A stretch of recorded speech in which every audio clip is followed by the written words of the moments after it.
Welcome to another video. आज का जो हमारा टॉपिक है वो हम कंटिन्यू कर रहे हैं एंटी एंजाइना ड्रग्स को। अब एंटी एंजाइना ड्रग्स में हमने पहली वीडियो में जो है हमने नाइट्रेट्स कर लिए थे, उनका यूसेज हमने देखे। अब जो हम दूसरा क्लास कर रहे हैं वो beta blockers in the anti anginal drugs. ठीक है, अब अगर हमने बीटा ब्लॉकर्स को बहुत ज़्यादा पढ़ा हुआ है, हाइपरटेंशन में पढ़ा हमने, जो सिंपैथेटिक नर्वस सिस्टम है उसमें भी बीटा ब्लॉकर्स हमने बहुत ज़्यादा पढ़े हैं, उनकी हमें तकरीबन नॉलेज है। बट अब हम इधर देखेंगे एज एंजाइना में ये कैसे काम करते हैं। अब हमें पता है कि जो बीटा ब्लॉकर्स होते हैं वो क्या करते हैं कि जो एपिनेफ्रिन होता है उनका एक्शन, मतलब कि जो बीटा रिसेप्टर्स होते हैं बीटा 1 इन द बीटा 2, उनको ब्लॉक करते हैं। ठीक है, अब बीटा 1 जो होते हैं हमारे हार्ट पे कहाँ मौजूद होते हैं, अगर हम हार्ट की बात करें ऐसे नोड पे मौजूद होते हैं, एबी नोड पे, एट्रिया पे, वेंट्रिकल पे, मतलब सारे पार्ट में हार्ट के मौजूद होते हैं। ठीक है, और बीटा 2 कहाँ मौजूद होते हैं, स्केलेटल मसल्स की वेजल्स पे। तो हम बीटा ब्लॉकर्स की बात करें, अल्फा की नहीं बात कर रहे। तो बीटा ब्लॉकर्स हम देंगे तो जब क्या होगा कि ऐसे नोड पे जो बीटा 1 है वो इनहिबिट हो जाएंगे, एबी नोड पे जो बीटा हैं वो भी इनहिबिट हो जाएंगे, और वेंट्रिकल पे जो बीटा हैं वो भी इनहिबिट हो जाएंगे, एट्रिया पे जो बीटा हैं वो भी इनहिबिट हो जाएंगे। तो मतलब सारे में क्या होगा, इनहिबिटरी फंक्शन होगा। तो मतलब क्या होगा, अगर हम जी, तो ऐसे नोड पे क्या करेंगे, ये ऐसे नोड को इनहिबिट करेंगे तो ये क्या होंगे, नेगेटिव क्रोनोट्रॉपिक इफेक्ट होगा इनका। ठीक है, नेगेटिव क्रोनोट्रॉपिक इफेक्ट मतलब कि ये हार्ट रेट को क्या करेंगे, रिड्यूस करेंगे। ठीक है जी, और अगर ये एबी नोड को ब्लॉक कर रहे हैं, उसको इनहिबिट कर रहे हैं, तो क्या होगी, एबी नोड का फंक्शन क्या होता है, वो कंडक्शन करता है। तो क्या होगी, एबी कंडक्शन ब्लॉक हो जाएगी, रिड्यूस एबी कंडक्शन करवाएंगे, रिड्यूस एबी कंडक्शन करवाएंगे। उसको हम क्या बोलते हैं, नेगेटिव ड्रोमोट्रॉपिक इफेक्ट। ठीक है, और तीसरी अगर हम बात करें कि ये क्या रिड्यूस कंट्रक्टिलिटी भी करवा रहे हैं, जैसे रिड्यूस कंट्रक्टिलिटी ऑफ द हार्ट, तो इसको हम क्या बोलते हैं, नेगेटिव आइनोट्रॉपिक इफेक्ट। ये हमने पहले भी देखा हुआ है हाइपरटेंशन में।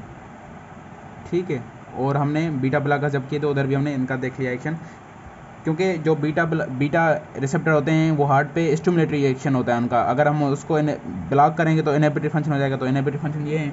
ठीक है, तो अब देखें ये क्या करता है, आइनोट्रॉपिक कंट्रक्टिलिटी मेनली डिफाइन करती है स्ट्रोक वॉल्यूम को, और ये दो चीज़ें होती हैं ये हार्ट रेट को डिफाइन करती हैं।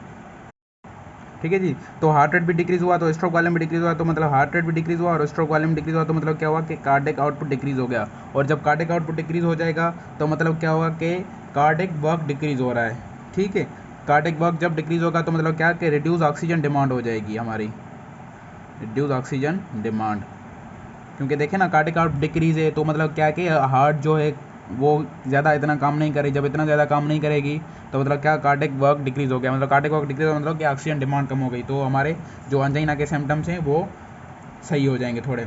अब अगर हम बीटा ब्लॉकर्स की बात करें तो बीटा ब्लॉकर्स जो हैं वो यूज़ होते हैं in the initial therapy, initial anti anginal therapy में, इनिशियल एंटी एंजाइनल थेरापी में। ठीक है, unless in all the patients unless contraindicated ना हो। ठीक है, कंट्राइंडिकेट मतलब कैसे कि अगर beta blocker contraindicated like the asthma में कंट्राइंडिकेटेड है, अगर पेशेंट को एंजाइना भी और अस्थमा भी है तो उनमें हम नहीं देंगे। अगर डायबिटिक मेलाइटस का पेशेंट है तो उसमें भी हम नहीं देते। तो ऐसे पेशेंट में हम वो कंट्राइंडिकेटेड बात के ऑल द पेशेंट में वो क्या है, इनिशियल थेरापी में हम उनको दे सकते हैं। ठीक है जी, और अगर दूसरी बात कहें कि जो बीटा ब्लॉकर्स होते हैं जिनमें इंट्रिंसिक सिम्पैथोमिमेटिक एक्टिविटी होती है लाइक द पिंडोलोल। ठीक है, ये क्या है, ये अवॉइड करते हैं, हम यूज़ ना करें, क्योंकि इनमें सिम्पैथोमिमेटिक एक्टिविटी है तो ये एंजाइना के सिम्टम्स को वर्सन कर सकता है। यहाँ प्लस में अगर पेशेंट को जो है ना, जो हिस्ट्री है मायोकार्डियल इन्फेक्शन की, तो वो भी वर्सन हो सकती है। ठीक है, क्योंकि कंट्रैक्टिलिटी बढ़ेगी, मतलब कार्डिक लोड जो है वह कार्डिक वर्क बढ़ेगा तो वो वर्सन कर सकते हैं। और उसके अलावा अगर हम बात करें जो कार्डियोसेलेक्टिव होते हैं, कार्डियोसेलेक्टिव बीटा ब्लॉकर्स जो होते हैं वो हम इनमें मोस्टली यूज़ करते हैं लाइक दी मेटोप्रोलोल। ठीक है, एटिनोलोल, और उसके अलावा कौन सा है, बिसोप्रोलोल, बिसोप्रोलोल। ये क्या होते हैं, ये यूज़ होते हैं इसमें। ओके जी, अब अगर इसकी हम कंट्राइंडिकेशंस की बात करें कि इनका कंट्राइंडिकेशंस कौन से हैं बीटा ब्लॉकर्स के, कंट्राइंडिकेशंस ऑफ द बीटा ब्लॉकर्स। ठीक है, अगर पेशेंट को एंजाइना है और प्लस में अस्थमा है पेशेंट को, ठीक है, तो उसमें ये कंट्राइंडिकेटेड मतलब मोस्टली यूज़ नहीं करते।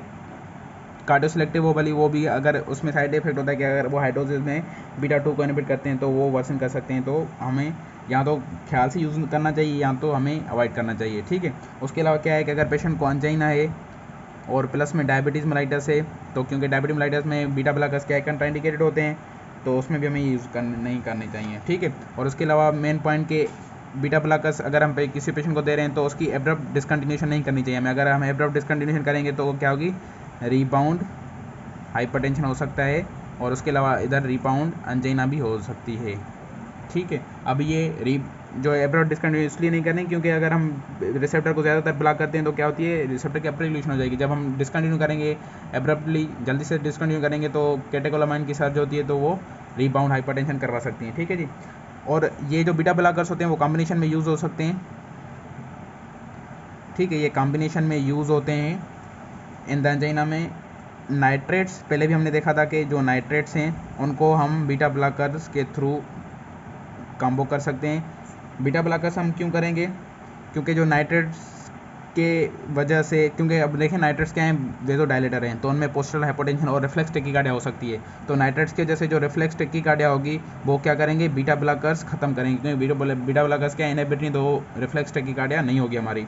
उसके अलावा क्या है कि अगर हम बीटा ब्लॉकर्स की बात करें तो बीटा ब्लॉकर्स क्या करवाते हैं, ब्रेडीकार्डिया ये काज करवा सकते हैं, ठीक है, ये ब्रेडीकार्डिया काज करवा सकते हैं। तो जो नाइट्रेट्स हैं फिर ये टेकिकार्डिया करवा सकती हैं। तो मतलब क्या है कि some side effect of the nitrates are compensated by the beta blockers and the some side effect of the beta blockers are compensated by the nitrates. तो ये गुड कॉम्बिनेशन होती है in the anti anginal therapy में, ठीक है जी। तो ये था इनका बीटा ब्लॉकर्स का यूसेज एंटी एंजाइना में। अब नेक्स्ट वीडियो में हम जो करेंगे वो हम करेंगे कैल्शियम चैनल ब्लॉकर्स का use in the anti angina. तब तक के लिए अल्लाह हाफिज़।